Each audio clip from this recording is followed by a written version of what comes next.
एक बार महाराज के कानों तक चेलाराम नामक एक व्यक्ति के बारे में खबर पहुंची। सब लोग बोलते थे कि जो कोई भी चेलाराम का मुंह देख लेता है, उसे पूरे दिन एक निवाला तक खाने को नहीं मिलता। वह इंसान पूरे दिन भूखा ही रह जाता है। यह बात परखने के लिए महाराज ने उसे अपने सामने वाले कक्ष में ठहरने के लिए बुलवा लिया।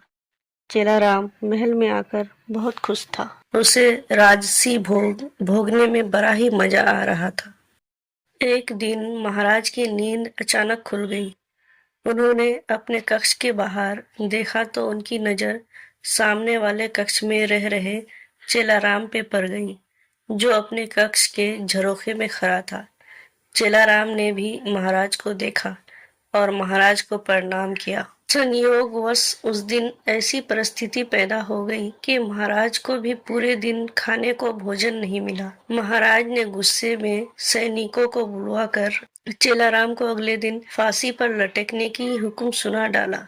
वहीं ये खबर सुनकर बेचारे चेलाराम की तो जैसे सांसें ही अटक गई। चेलाराम बहुत ही परेशान था कि तभी उसके कमरे में तेनालीराम पहुंच गया और बोला, अब मैं तुमसे जैसा कहता हूँ तुम वैसा ही करना। चेलाराम ने हाँ में गर्दन हिला दी। तब तेनालीराम बोला, कल जब तुम अपनी अंतिम इच्छा में पूरी प्रजा के सामने कुछ कहने के लिए बोलना। अगले दिन चेलाराम की अंतिम इच्छा के अनुसार नगर में सभा बुलाई गई।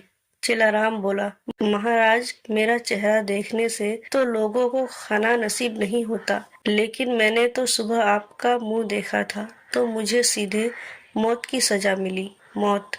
चेलाराम की ये बात सुनकर महाराज अचंभित हो गए। उन्होंने तुरंत फांसी रुकवा दी।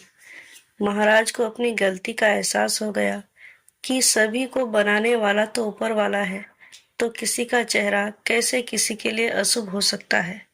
हमें ऐसी अंधविश्वासी बातों को नहीं माननी चाहिए।